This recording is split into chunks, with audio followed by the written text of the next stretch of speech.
rivals, welcome to Pax Attacks. It's September 1st, 2015, and that means the Wrack and Ruin 2 campaign is open for business. We'll be doing this at a stronghold level of 9, so hopefully that's about where you are. If you're above that, probably not going to be too difficult for you. In order for this quest to be open, you first have to complete Wrack and Ruin 1, and that requires you to rescue Forval first. So you're probably not going to be too much younger than stronghold level 9. And there's a lot of text here. I won't go through it too much. In fact, if for most enjoyment of the campaign, you're going to probably want to give it a shot and try it yourself. And if you get stuck at any point or can't get past it, then come and check out the rest of this video. Now the gold here is pretty good, 100,000 for the first base. So you probably couldn't even hold too much of that at stronghold 5 or 6. All right, so let's dive on in there and see what we're going to face.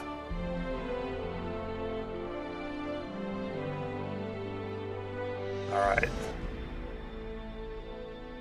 This base is marked at level 9, but I'm seeing 2 arrow launchers and a Primus conduit there.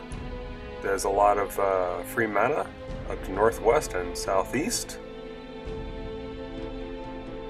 And probably want to come in opposite the flame and freeze tower. It looks just more straightforward over there.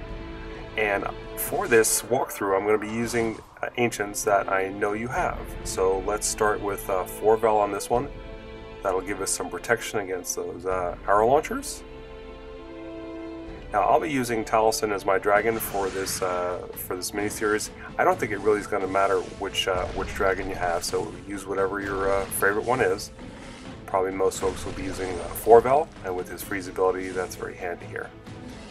Alright, so we'll get all that nice mana, fly right across, and get some more. Then I think that barracks we can also hit for a little bit more, clear out an extra building. Now the watchtower is hitting us, so I gotta get the troops down quickly here. Get a frost shield down, I hope the dragon doesn't go down. Oh boy. Alright, not off to a great start, but that's okay. I'm sure you guys can watch your dragon better and do better than I did. Alright, we got 1 launcher down, 2 down, several frost shields to keep the troops going. And we're doing well on the mana situation, so I'm going to go ahead and use a ice elemental there. The troops in the back are going to get the stronghold, so that's looking good. Like to be able to get the rest of the money as well. And boom, there we go. We got the stronghold and the money. We'll just kind of see how much farther we can get, but that's a wrap on the first base here. Alright, so fortunately those arrow launchers were not too overwhelming and they were very exposed. They were easy for us to attack. Alright, so that is going to be the first of 1, 2, 3, 4 campaigns. And we'll start on the second one here. 110,000 gold, that's pretty good too.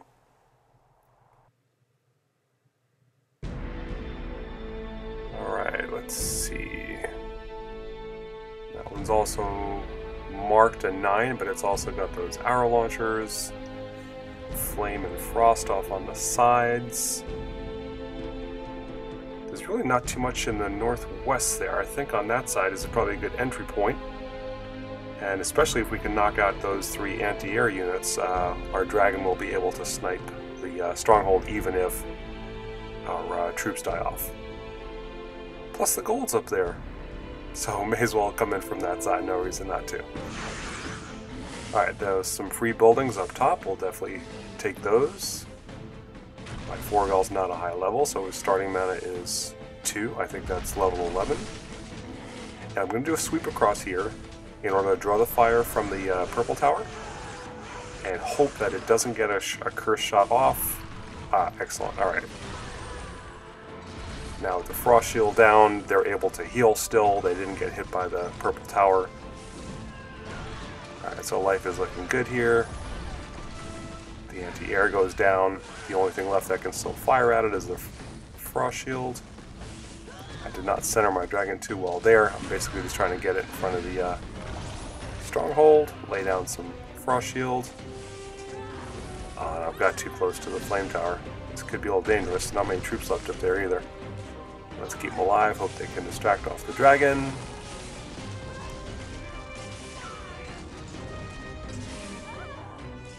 None left to heal, really. Oh, just a couple.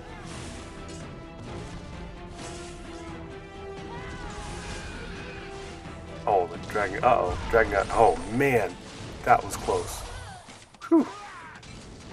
You guys can definitely drive your dragon better than I did. But glad to get that victory there. The approach was definitely solid. I definitely just needed to center the dragon better. But eventually that flame and the arrows are going to do a number on your troops there at this level anyway. Oh my goodness. Whoa. That's interesting. Nothing but spell towers for defense. Look at the level on these things. 45 for all of them. That's some massive damage. Alright, we're going to have to pick an approach that gives immunity or reduces the damage on that. There's plenty of free mana. That won't be an issue. If you have Jal, you could try that, but you'll need a lot of mana for it. Brandir comes to mind, but not all of you have that. So we're going to go actually with Sulric, and here's why. His second spell halves the damage from spell towers like the Flame and Arc Lightning, and grants immunity to those debuffs for almost 9 seconds. So I know you have Sulric. You may not have used him too much, but his second spell is actually quite good. Alright, now I like my hybrid army for this. The Mauler will help cut through the walls. The Mana Hunter will help us get some extra mana for that second spell. Let's see now where to come in now. You could come in from the north and then snipe with the dragon, I think. Or I see there's a lot of... Actually, I think I'm going to come in from a corner, knock out the purple and red up in that northwest. And I'm getting a Warden boost because I think my troops may not survive too long, but if I can knock out that kind of west side, I'll be able to drop the troops after it's cleared, and they'll be able to knock out the stronghold. My dragon should be able to snipe and take out the stronghold as well, but the way I've been driving the dragon today, I'm not too convinced of that. So just really any extra boost is probably a good idea on this one. The levels on these spell towers are just, they're high enough to be worth it. Now also what I like to do on these quests sometimes, but I won't do it today, is when there's a lot of gold and you're not sure if you'll be able to get it and the stronghold, just use up one of your stones, come in, grab just the gold, and then you can come back and hit it again. So it only costs a stone, but you'll get all the gold that way. Alright, I'm not as worried about it. I just want to go through it in one pass here and not do any second takes or edits. So let's start. Get our dragon sniping about half the gold on the map and some mana. We're going to need to get up to 10 to cast one of the blackened armor spells. And hope to get a second one going as well. Alright, now after he finishes these buildings, what I'm going to do is I'm going to sweep across the base and draw a first fire from those flame towers and the purple towers. That'll give me just a few seconds to lay down my troops and get that spell up before they get shot at again. And hopefully the dragon will survive it. Alright, so let's drop them down quickly, get that second spell down. I've saved that extra warden for when the corner defenses are clear. I'll still have those left to shoot the stronghold. Oh, they're taking some damage, and I did get enough mana to get that second spell off. So that's the benefit of the hunters there. The wardens are now clear to lay down. That's the range on the arc lightning tower is so short it can't hurt them.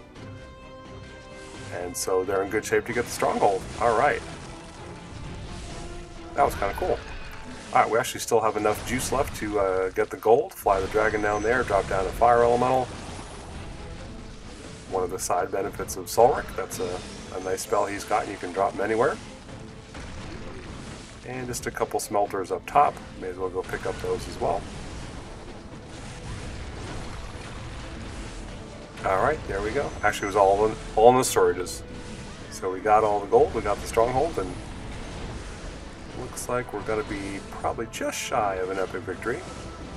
but we took out more than I thought I was going to. So that was a fun one. I like that. Let me know how you guys face this base, or what you use to defeat it. Very interesting. Okay, so we got one more base to go in this Wrack and Ruin 2 campaign. It says to continue a campaign for greater rewards. So let's go ahead and do that.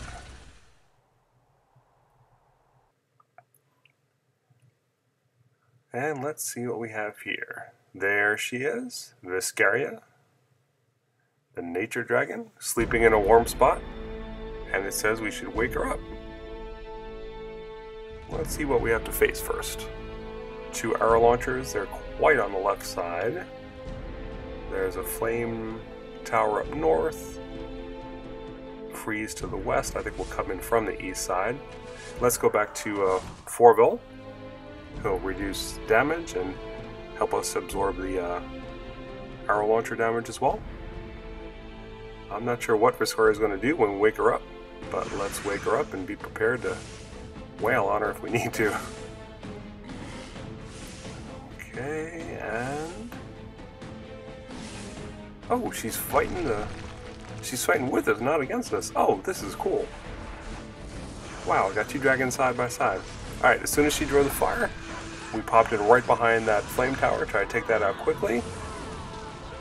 As soon as we get up to 5 mana, we'll get a frost shield up. I could really stand to level up Fortville. That's initial mana for him is very important. I hope the Skywatcher doesn't hurt too bad.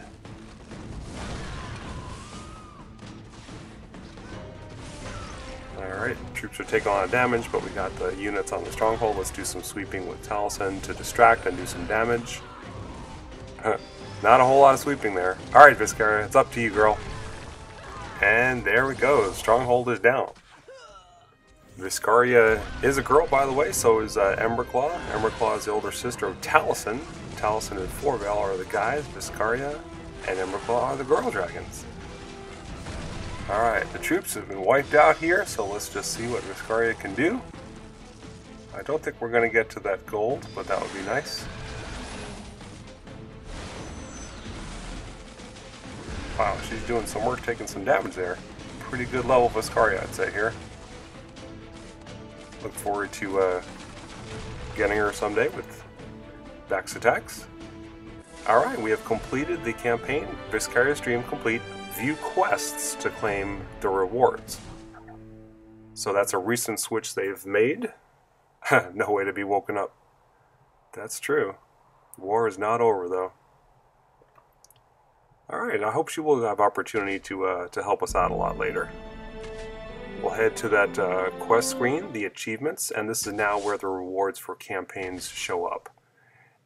So we'll scroll down there and we'll see Viscaria's Dream. Now note above it, the sibling rivalry, we did that before. So when they switched over to the putting the rewards in the achievements, even if we've gotten a reward before, they're different now, or we get them afresh regardless. 10,000 pure Primus, sweet. So that's not a bug. I don't expect that to be going away. It's just a different way of doing things to be more consistent, and it's good news for us.